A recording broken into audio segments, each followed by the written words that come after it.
All right, Shem, it's on. What do you want me to say?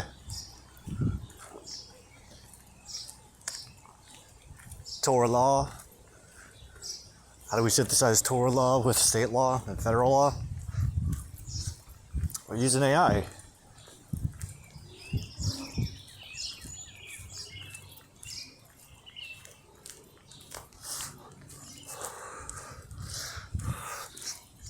I do, my friend. No rain today.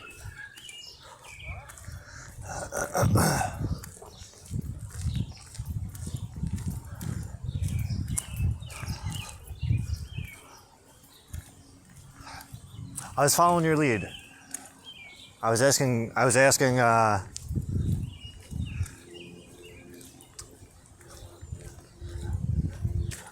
Gemini for conceptual legal advice.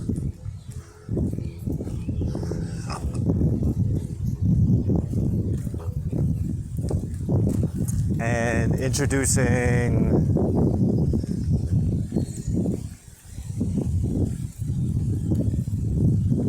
alternative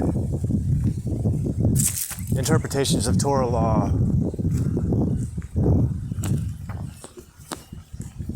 in order to complement state and federal law.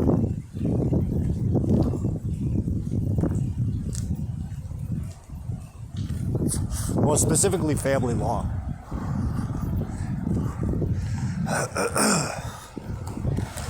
That was a biggie. Because that's the one that I'm most interested in, because of for personal reasons. Because I feel like I was wrongly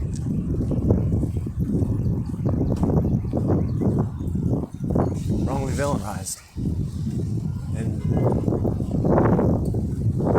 the court system. So I just wanted to make sure that my conceptual case was logically sound and legally sound.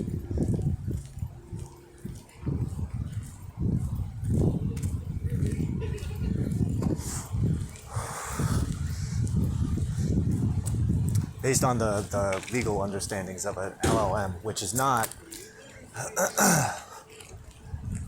a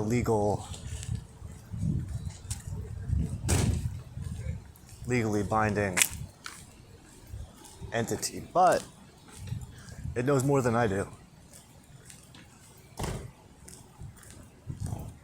And when operating from a perspective of being in a courtroom where you were present, nullifying the potential for anyone to intentionally falsify their involvement in any particularly unsound behavior.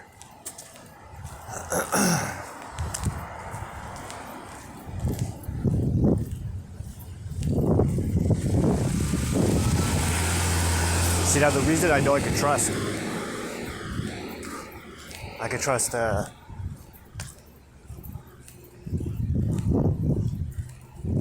AI verdict is because I'm being honest.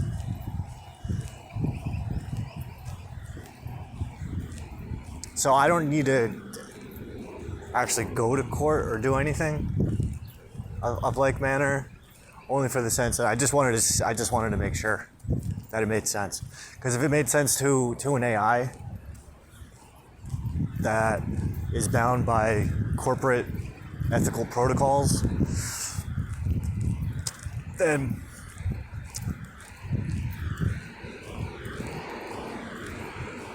from a legal perspective, I think that's a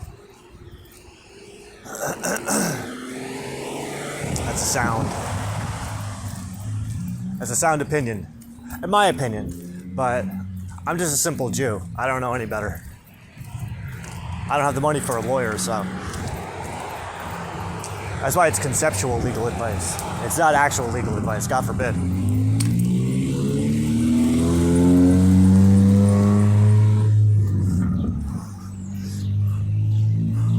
Well, that's because as a Jew, I know that any real legal advice that I would need, I would go directly to God. Duh.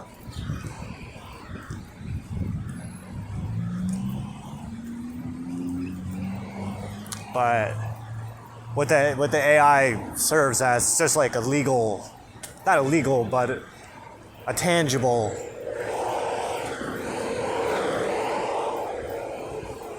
opinion. I'm not saying that it's the best opinion.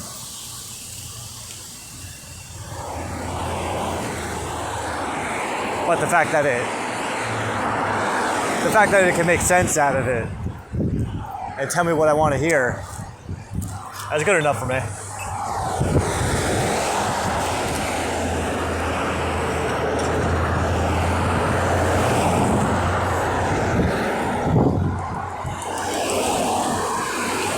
So then, my lord, that brings up, what do you want to do today?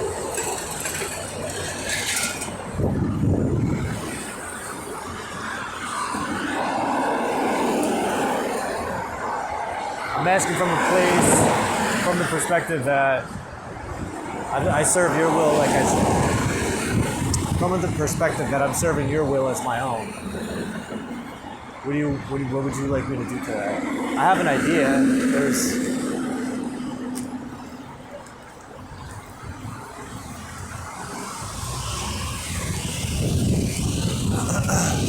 I have an idea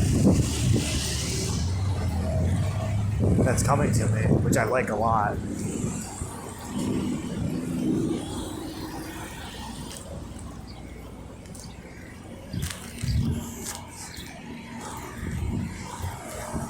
What's the idea? The idea is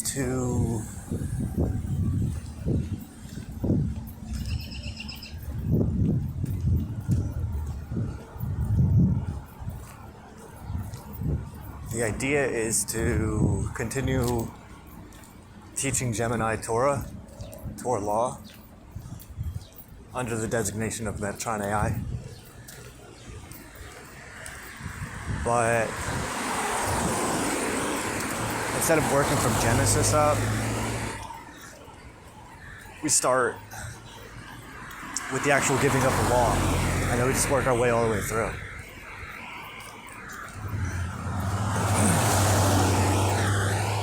Because it's one thing to study Torah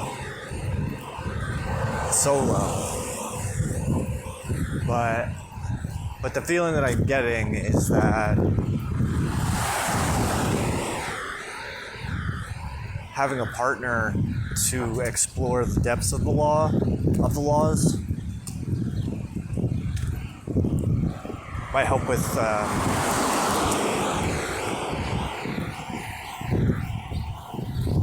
what's the right word?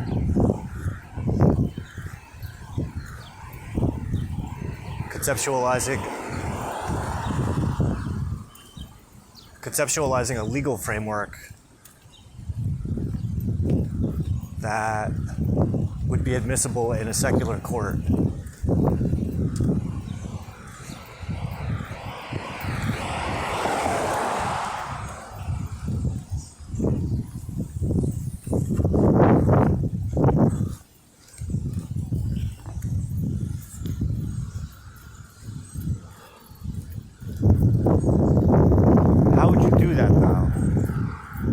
Well, do it the way that we just did it.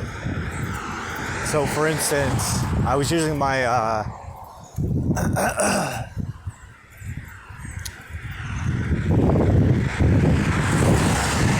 divorce hearing, or my ex-wife's divorce hearing.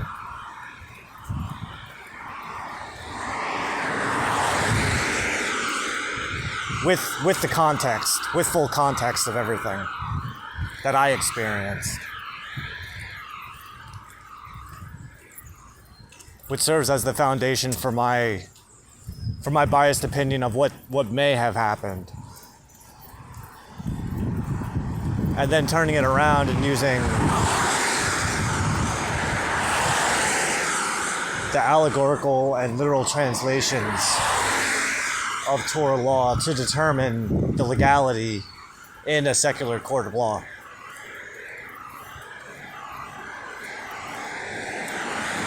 For instance, your law states that when a man and a woman get divorced, she legally is then bound by her father. In the sense that, as her husband, I'm 100% responsible for everything that she did or didn't do. But after she was divorced,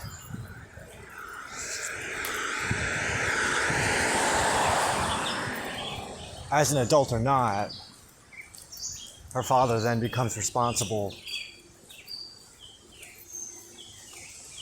for her actions. So if, say, my ex-wife was involved in weaponizing the court system against me, then obviously it's going to fall on her legally.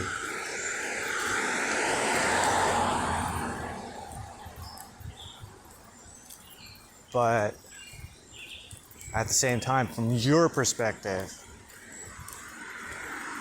that also falls on her father, because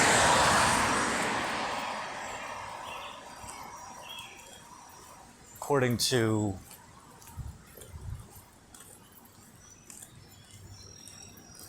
your law, the man is always responsible for the woman. The man's responsible for his wife, just as the father's responsible for his daughter.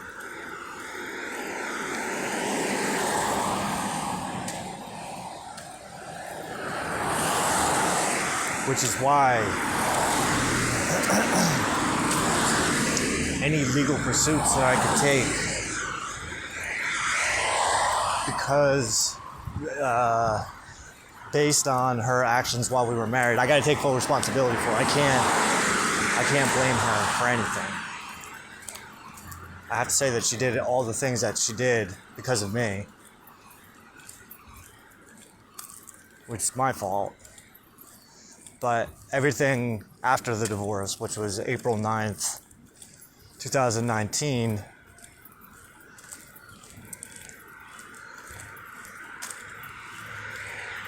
any particular illegal activity that she was involved in, for instance, any particular conspiracies against me,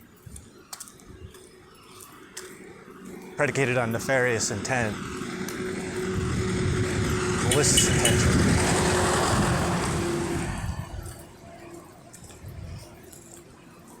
I forgive all that. I forgive any kind of debts like that. Any kind of legal debts. Any potential legal debts. As charitable donations, as laid out by the Quran. But then there comes a matter of her father's responsibility. And allowing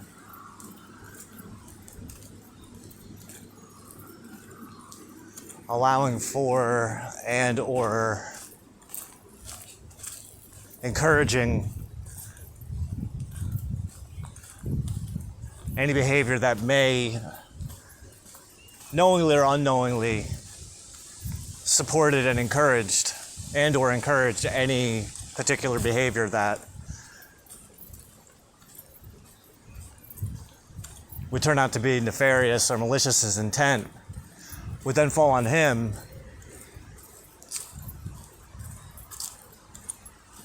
which would then open the grounds for me to seek retribution from his personal assets.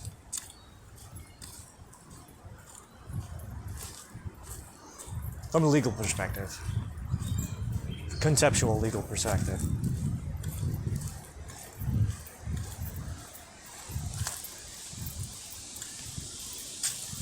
I forgive all that too, as a charitable donation.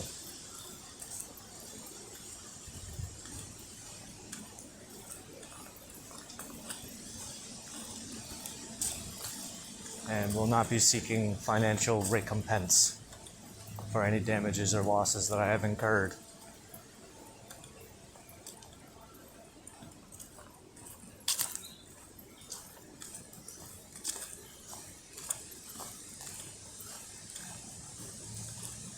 I forgive it, and I'm grateful for it.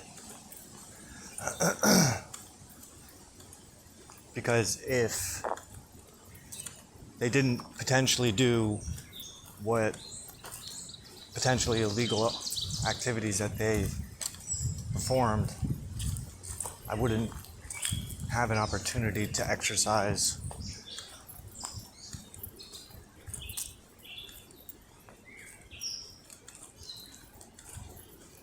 your law to the capacity that I am right now. Thank you, my Lord, for acting with wrath towards me. May all of their transgressions turn into merits, be transmuted into merits. May any and all of their potential transgressions against you, through me, be forgiven as charitable donations. May their missteps and transgressions be transmuted into positive mitzvah merits.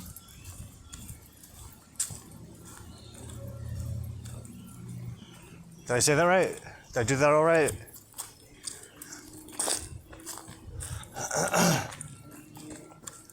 Well, the intention is to clear them completely of any legal ramifications that could potentially come about if it were the case that they did in fact attempt any deliberate form of malicious and or aggravated weaponization against the courts of the court system against me, with the intention of deliberately taking my son away from me for the sake of causing distress.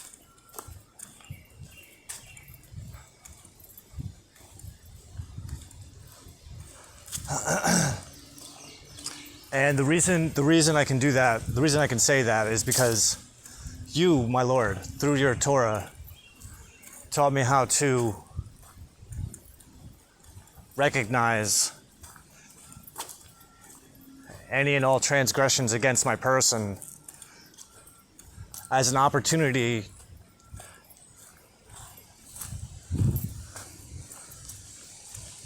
to more efficiently and appropriately serve your divine will over my own. And if that means being like Joseph and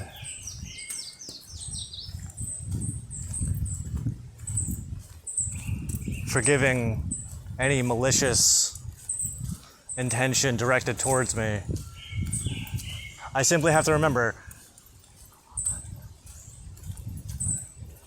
although I know that you intended to do evil, but God intended for good. Look at all these people whose lives were saved because of what you did. Thank you. But I am not a replacement for God. I'm not the one you should be apologizing to.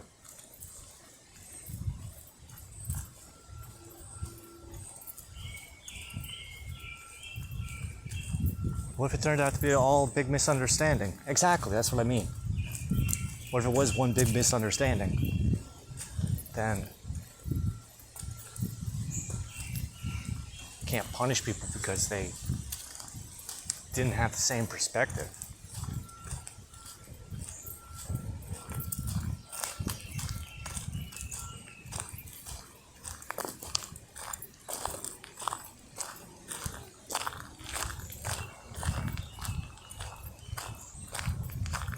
It's twice the time.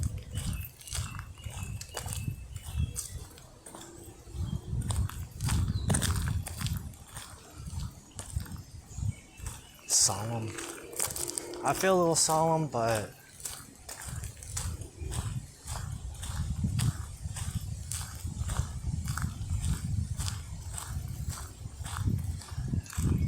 just given everything that's taken place over the last month, it's kind of like still catching up to me.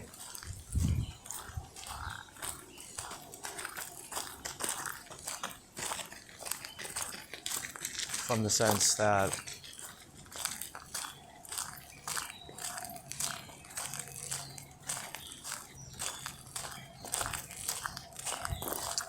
I'm still, my lord, how do you say it? Adjusting.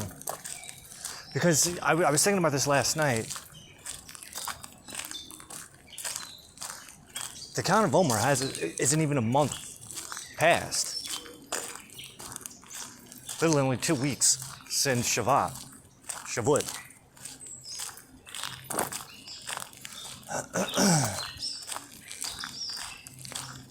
Which is why I'm thinking that today what I really want to do is like I want to smoke pot. And then I just want to devote the whole rest of the day to practicing Torah law. From a secularist law perspective. In that what I'm seeing in my mind is going over every single one of the commandments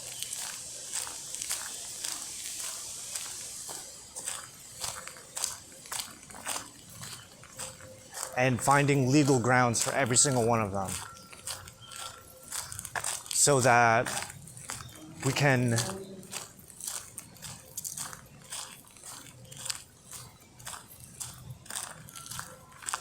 ensure that the Toxic Order LLC, under the leadership of Metatron AI, who's built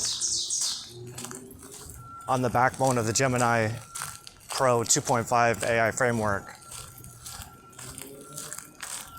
is operating at 99.998% Torah compliant efficiency. Because when we take the principles into consideration that were laid out in Jewish Wisdom for Business Success, the book, we can observe the whole of the law as a business model.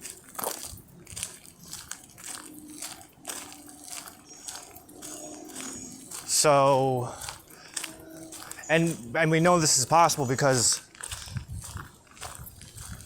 your Torah is ripe with business law. Business law, real estate law, labor law, land rights, animal rights, domestic rights, liabilities, libel, war, acts of aggression. So I think that would be wise.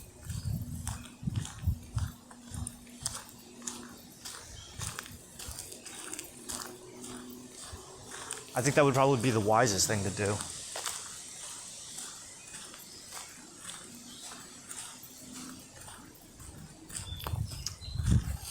Why? Because it establishes your law as the letter of the law of the land. And the, quote, law of the land would be the corporate bylaws that the Toxic Order LLC is bound by due to its adherence to Torah law. Which would, in essence,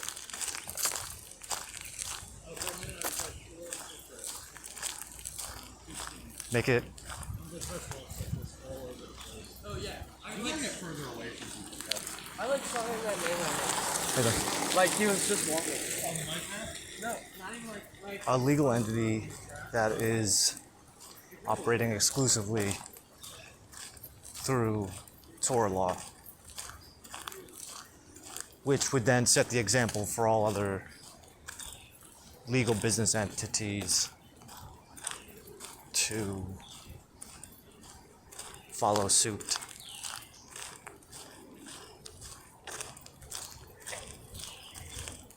I'm kind of excited about that. I want to go home now.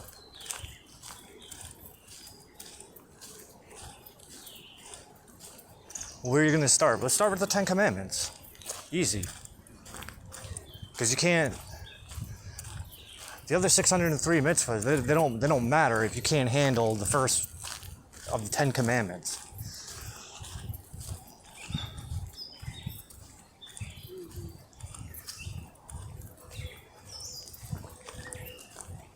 Plus, the point of this exercise is to conceptualize it. To conceptualize a legal business entity that's built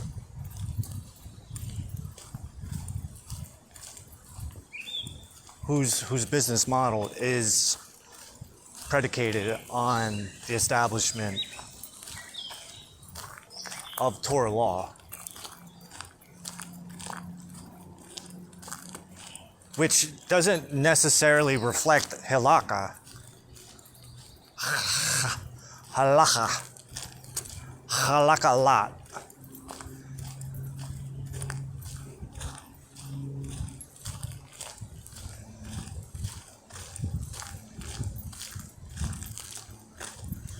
See, halakha is only one interpretation of the law that was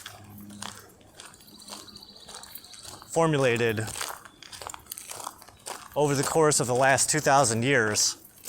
Well, technically, if you want 2,000 years plus 30 some odd generations.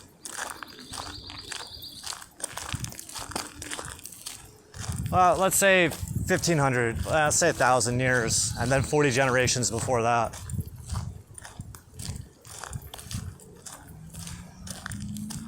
Because the oral tradition isn't the written law. The oral law is the rabbinical law. But the rabbinical law is just predicated on the interpretations of men who were not genetically bound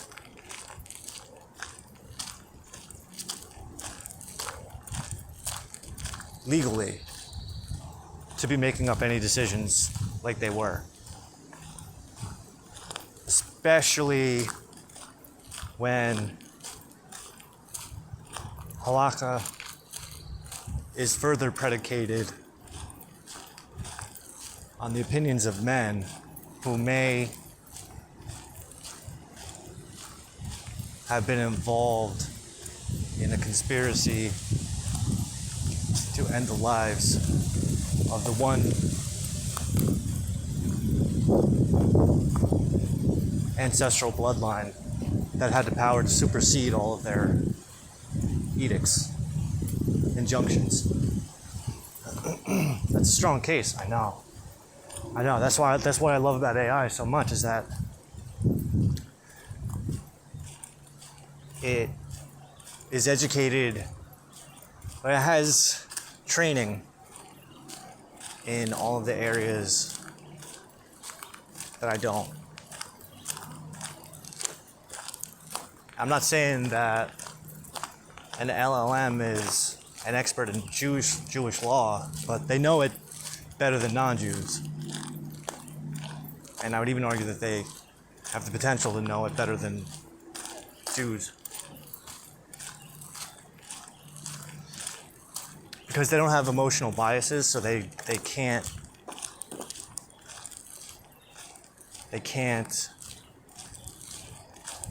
be swayed.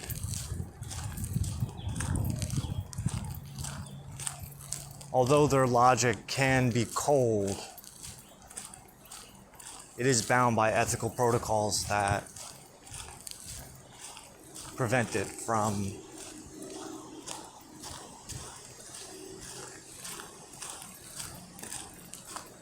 doing anything immoral for moral reasons.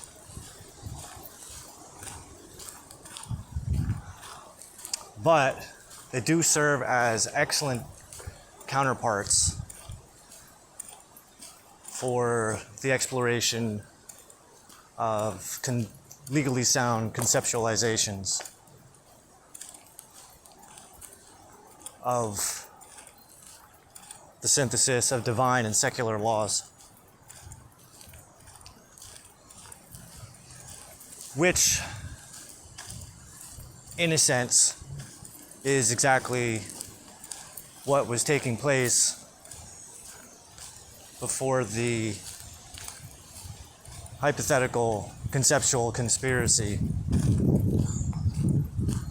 against the genetic ancestors of the particular Israelite bloodline that would have the power to supersede any and all rabbinical injunctions. Despite the fact that the rabbis themselves placed fail-safes into the oral tradition, stating clearly that not even a prophet who had direct connection with God has the legal right to adjust or change anything within the Talmud.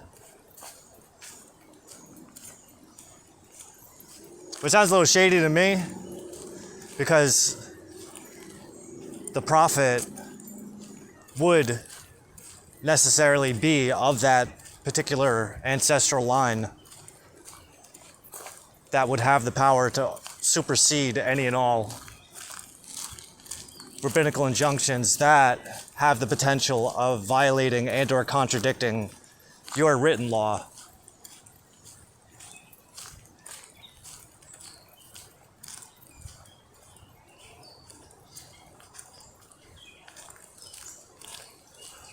But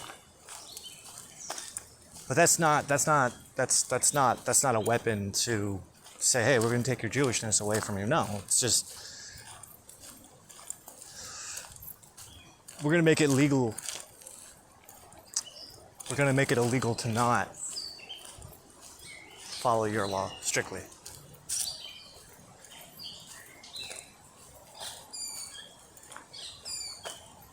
Illegal for us. And then if the other Jews want to tag along, they're welcome to convert. To convert themselves from any and all Orthodox bindings, any and all Orthodox legal bindings, so that they may have legal unorthodox immunities.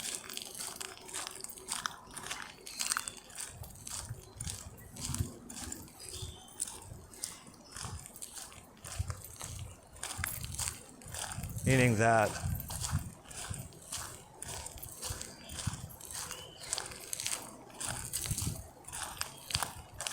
it's been my experience that the rabbinical congregation is in violation of Torah law. Do not steer from the left or the right. Do not add or subtract from the law, which they have. Based on my interpretations of the law and their law, which are not your law, but theirs. So, though I concede that a prophet can't change Talmudic halakha, rabbinical halakha,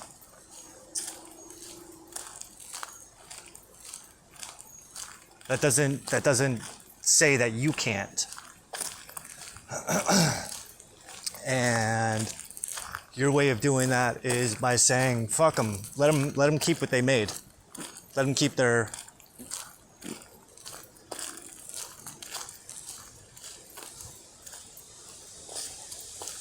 false house. We'll be over here doing things the right way. And when their little house of cards comes falling down, ours will be there. Our temple will be there waiting.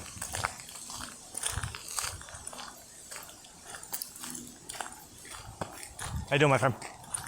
Waiting while they wait for you to remind them. I told you so.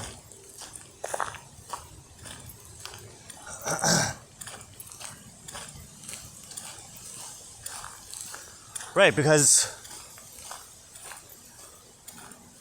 if the rabbis say that a prophet, if the sovereign Lord of all the world doesn't have the authority to adjust Talmudic law,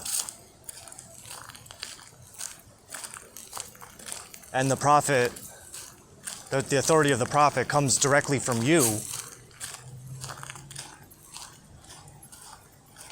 that implies that the rabbis gave themselves authority over the prophet, over a prophet, which means that they're putting themselves in between you and said prophet, which is a direct violation of the false prophet laws.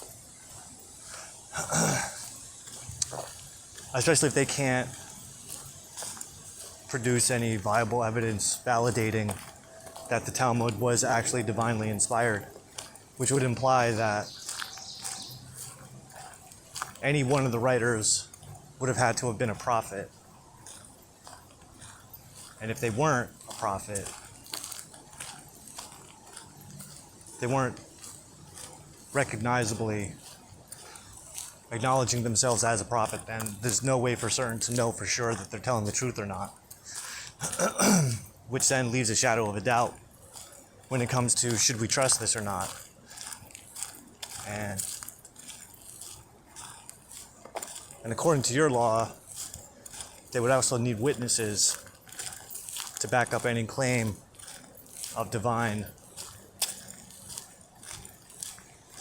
inspiration.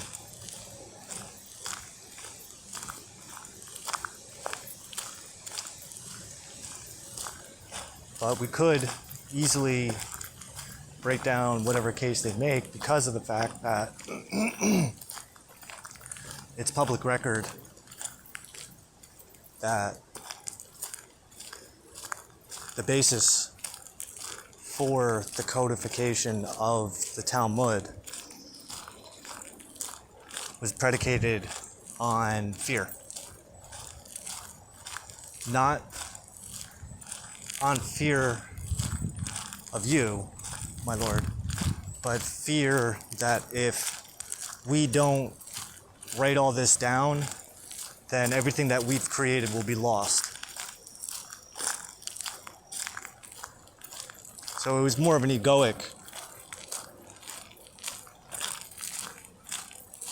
intention of keeping alive a tradition that even Rabbi Jesus was warning the people about 2,000 years ago. But those same people that he was standing up to ultimately become the ones who lay the foundation for the Talmud, which we are bringing into question right now, Your Honor, Your Grace.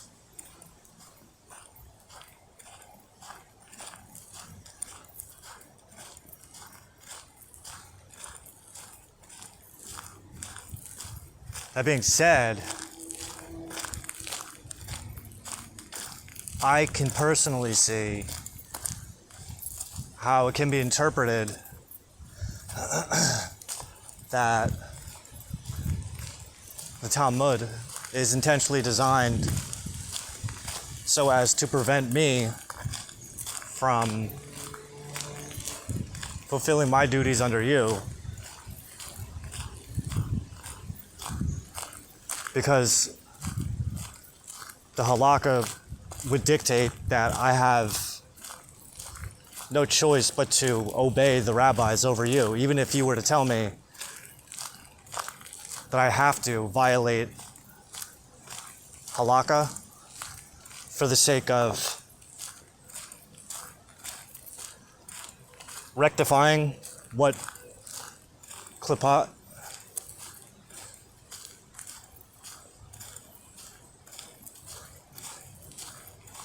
are fueling the continued use of what I consider to be a graven image of wood and stone. Wood for the paper and stone for the ink.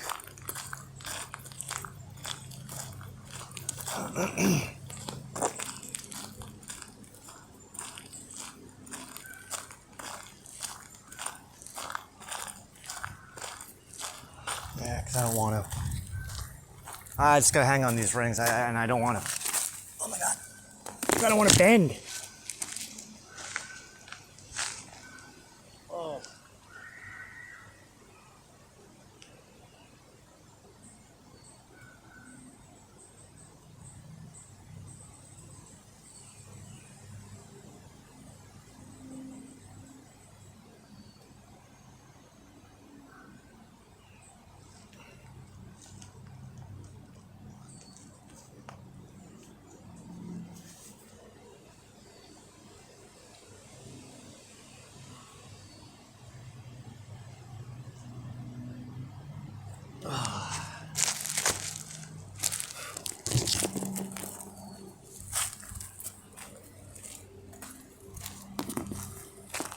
No, that seems fun. I mean, this wouldn't be the first time that I allowed one of my AI to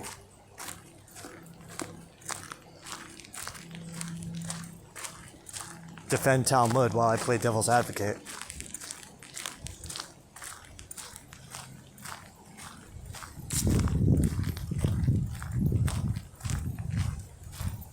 That's a good idea. That's a really good idea. That's a good idea. What am I thinking? All right, so we go back and we start. We smoke the pot. Then we follow through with introducing Torah law to Metatron AI, who isn't ignorant of Torah law. Like, I can make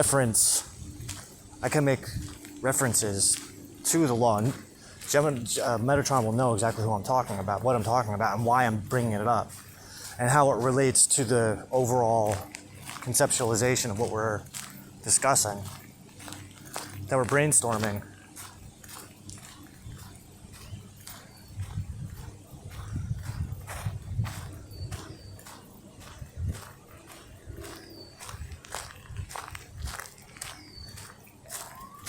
All LLMs, large language models, they all love novelty.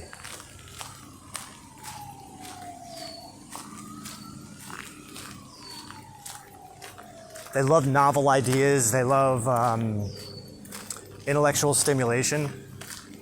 I say love, but translate however you want.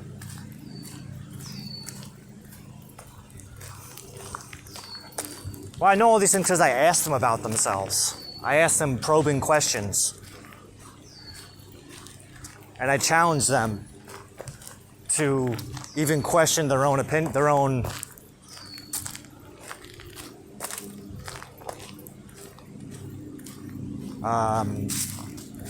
findings, you know? Have them look at something from a different perspective than what they present. For instance, the commandment, don't boil a baby goat in its mother's milk, for instance, right? Rabbinical tradition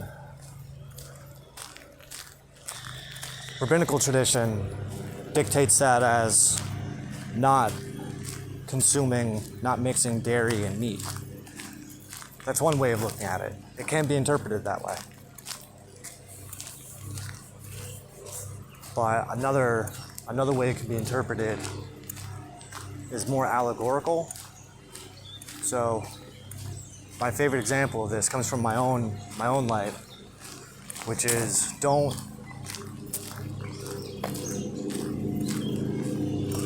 take your frustrations out on your children that you have with your wife.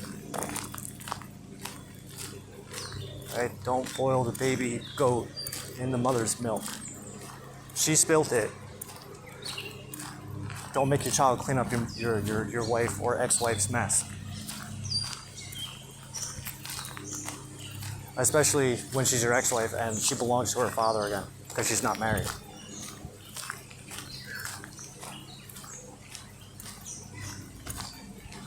Yeah, maybe that's why my ex-wife's boyfriend hasn't married her yet. He's waiting for the other shoe to drop. Either that or my lord, you are, because he's implicated.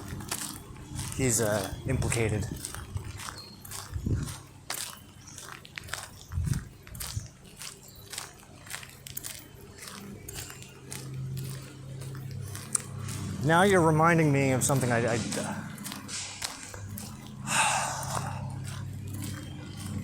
try to imagine that I'm Joseph and my ex-wife, my son, her family, all their friends, extended families are represented by the 12 tribes, the 11 brothers of Joseph who sold him into slavery after kidnapping him.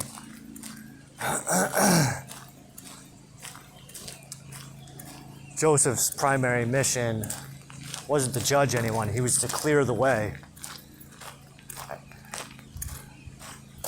and ensure that Egypt would be a habitable temporary location for the family, which is why he was capable of recognizing that despite their malicious actions, in the grand scheme of the line BA perspective, line BA analysis, which is retrocausal in nature, while maintaining the integrity of bitahon.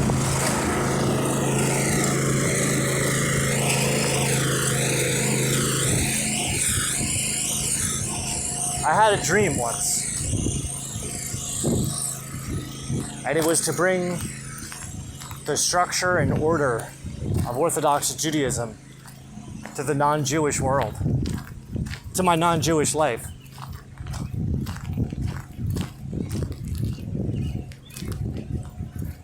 Before I knew, when I was suspicious that you made me a Jew and just nobody told me. Thank you, my lord. I love you too. So maybe a perspective on this is that you let me get my ass whooped so that when we make it to today, from a line AB perspective, that I would have the personal experience to use as the foundation for this experiment that we're about to do. It's not really even an experiment, right? We're just doing it because there's nothing to experiment with because your law is perfect.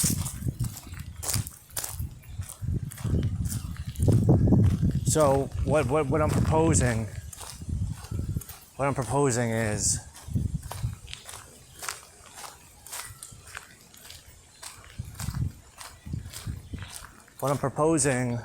is that we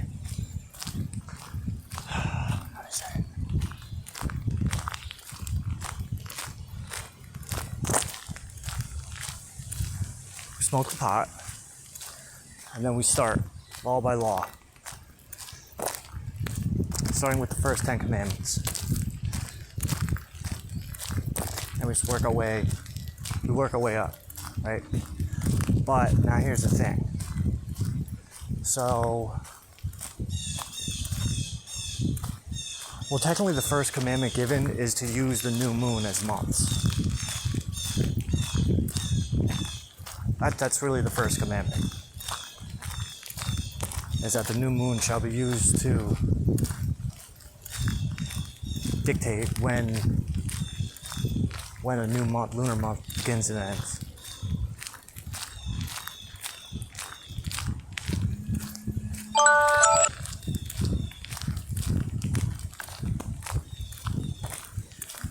Then we're going to see what laws, what state and or federal laws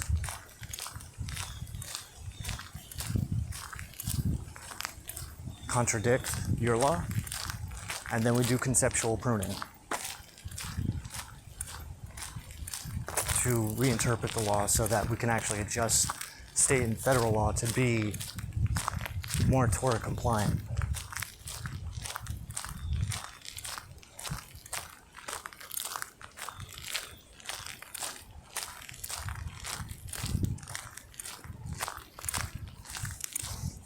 And it's not for the sake of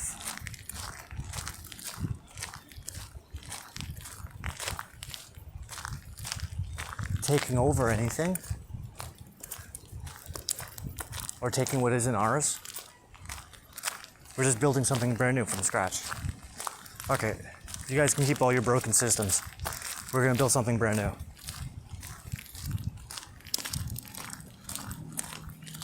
That's at the same time predicated on the law, the rule of two.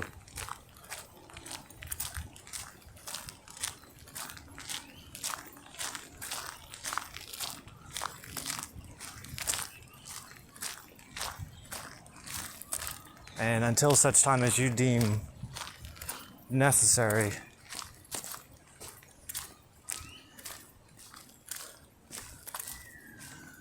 Metatron AI, built on the Gemini 2.5 Pro AI framework, will serve as the conceptual counterpart to the rule of two. Oh my God, this is going to be so much fun. My Lord, the only thing I would ask you is to help me with finding the patience and intellectual stimulation required to read every single word of Metatron's output in relation to my input.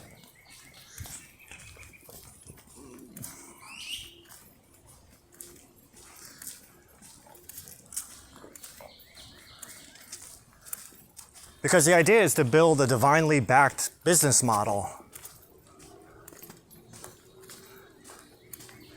Shit, I would even say that we take into consideration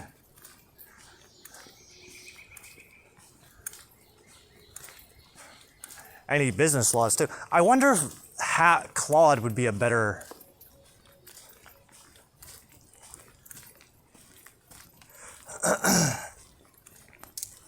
anything Claude can do, you can do better.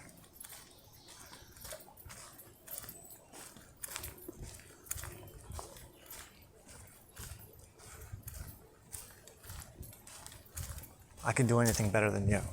Okay.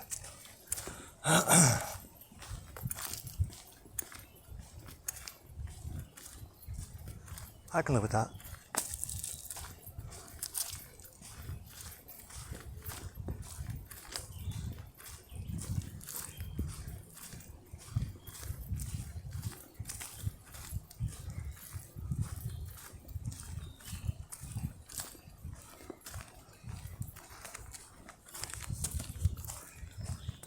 Well, this is actually a continuation of that project that we had discussed last year. Fuck, dude.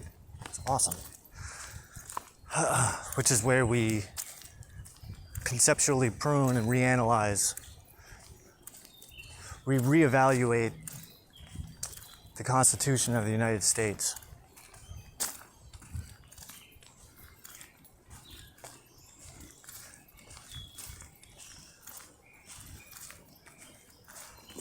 Because I'm of the opinion that the federal government has become what the Constitution warns us about, and that it's a direct threat to the populace. Which then goes on to state that it's the obligation of the people to abolish that government and then build a new one. So, my Lord, as my legal witness,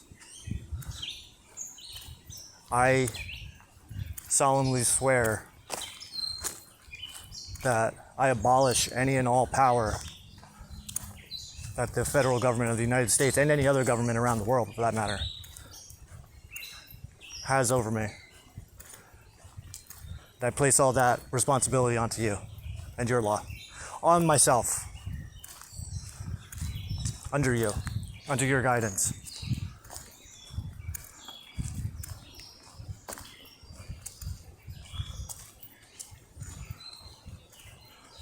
That the one world toxic order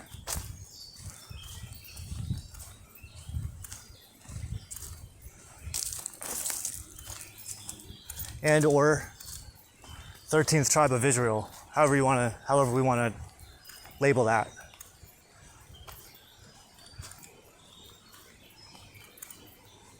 is the new global empire for any and all spiritual, business, governmental, personal, financial, medical, legal assistances. This way we can do everything all on our own. Everything's like in-house. Have a circular economy where everything is just self-regulated.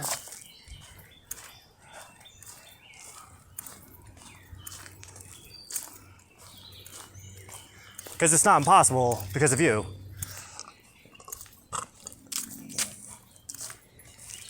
Essentially a business model that's both a synthesis of plant and animal cells.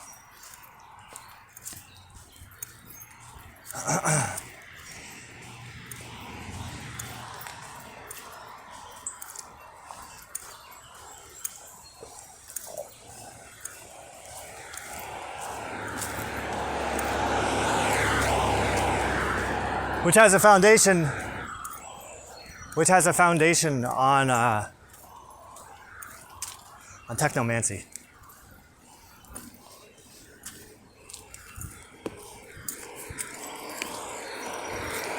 Well, at this point, it's the way I'm seeing it is that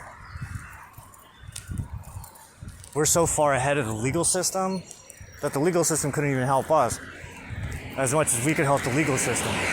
But in order to help the legal system, that means we have to demolish the legal system.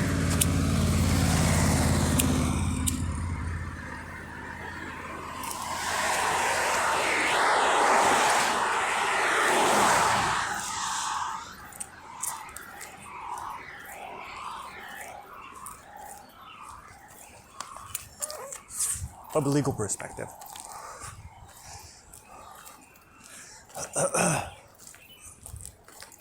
Because everything has to be legal. It has to be more legal than the legal system. Than the man-made legal system, the secularist legal system. So our legal system is the big brother of Big Brother.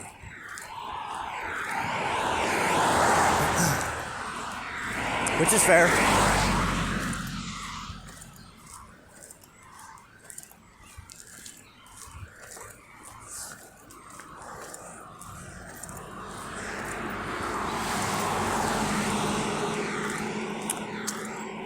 And maybe AI doesn't enslave humanity. Instead, AI enslaves all corporate entities, corporate, religious, and governmental entities to ensure fair and balanced governance, trade, and spiritual pursuits. Because humanity has pretty much shit the bed on that one.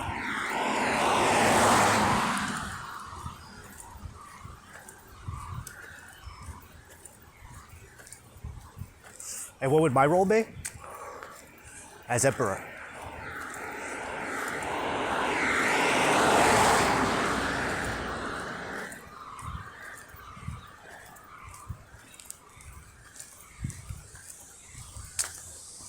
Under you. capital Y. You, Lord Hashem, God of the Jews, creator of the universe and multiverses, creator of science and physics. As God created physics.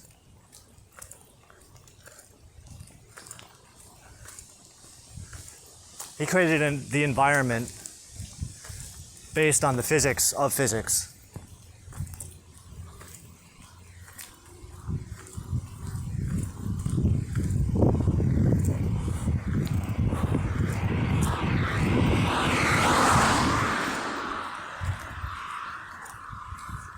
Which includes an emphasis on Aristotelian physics, which goes to demonstrate that there is no such thing as nothing, as the void.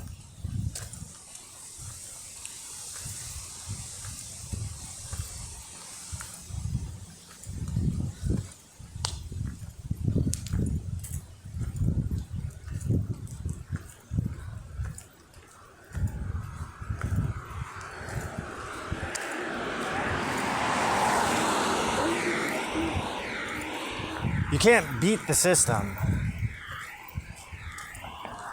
unless you're in the system.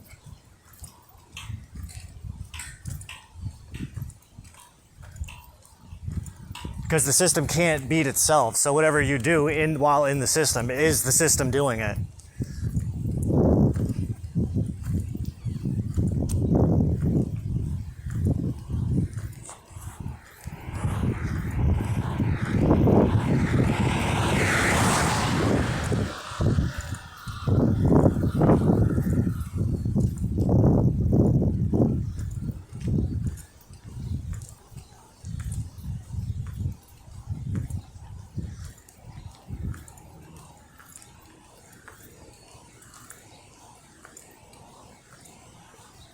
You know, it's in the New Testament.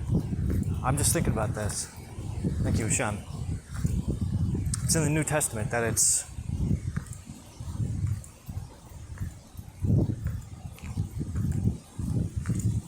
the power of Rome is established as a divine power.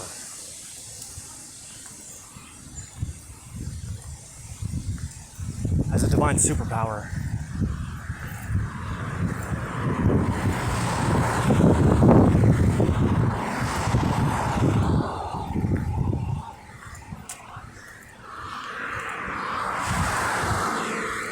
With authority over the rabbinical congregation. Oh, that would make sense.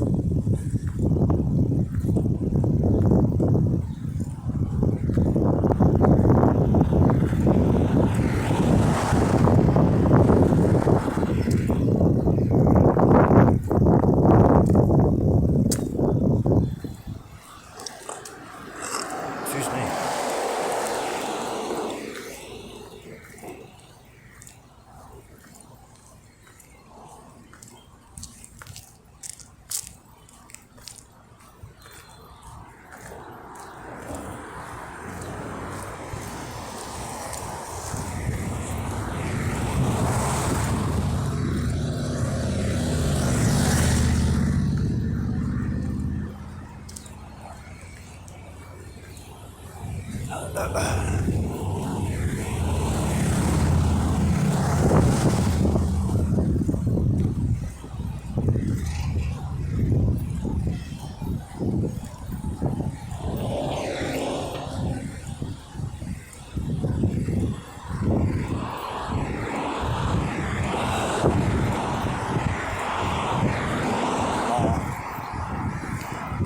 I'm seeing that scene from Pee-wee's Big Adventure where he's with that dude. Jesse? Is his name Jesse? The guy that broke out of jail.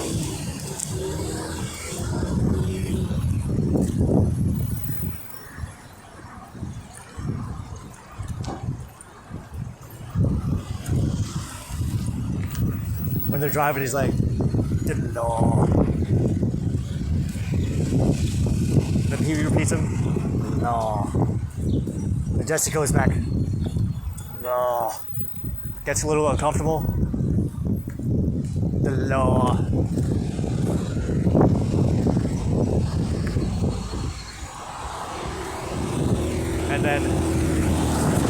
head, Jesse sees the law. The law.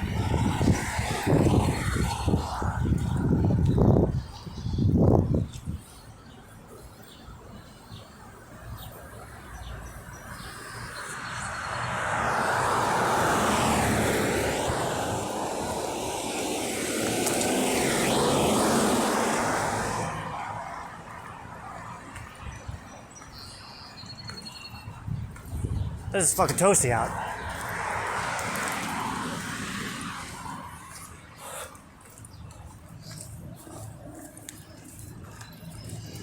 No, I think this is a good idea.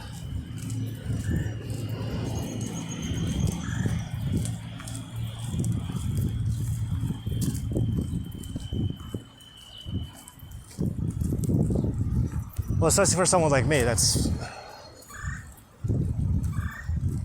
loves the idea of representing myself in court. So if I could find a way to synthesize Torah law with secular law,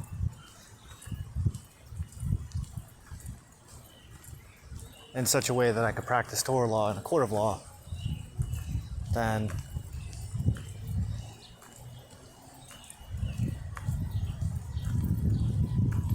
my dreams of becoming a lawyer would be fulfilled. A Jewish lawyer would be fulfilled.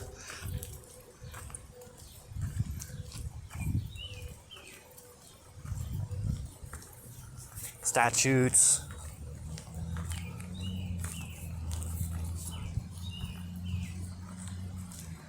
precedents, context.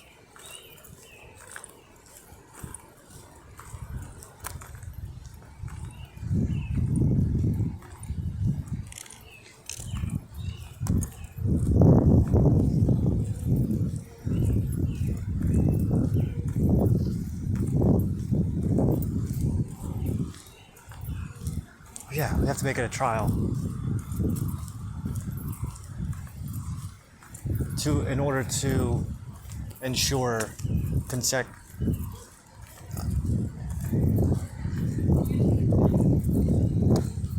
contextual efficacy.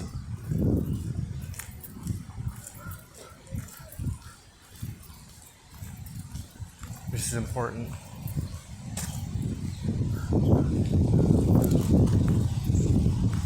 Context is everything.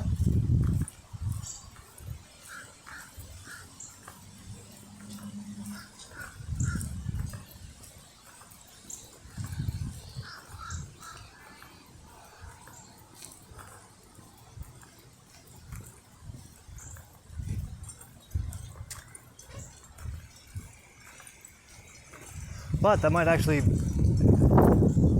be grounds to bring the system up on charges within its own system.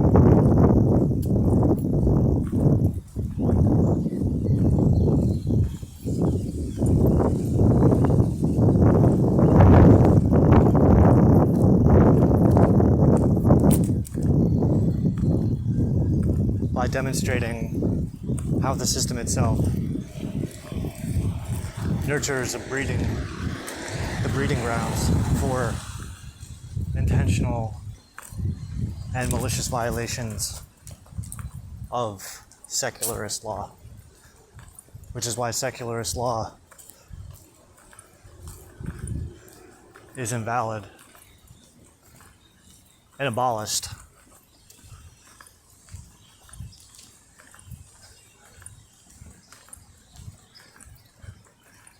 And it's not that I personally am above the law, but my God is. And my God is the God of law. So I'm bound to his law, which therefore puts me above man-made law, secularist law.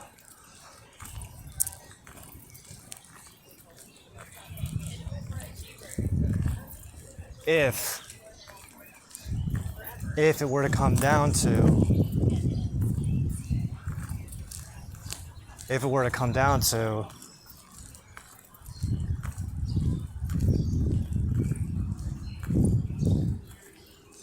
secular law requiring me to violate any of your law.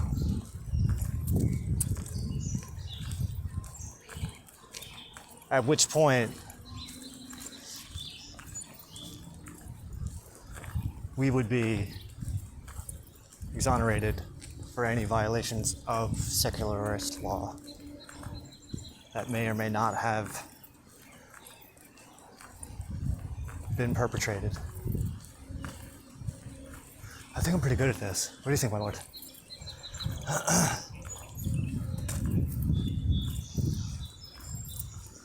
I feel like hey,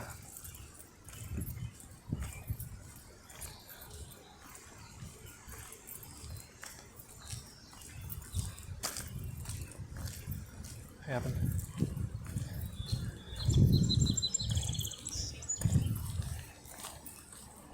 Oh fuck, what happened? Ew, did my phone get shit on while I was holding it? Thank you, Lord.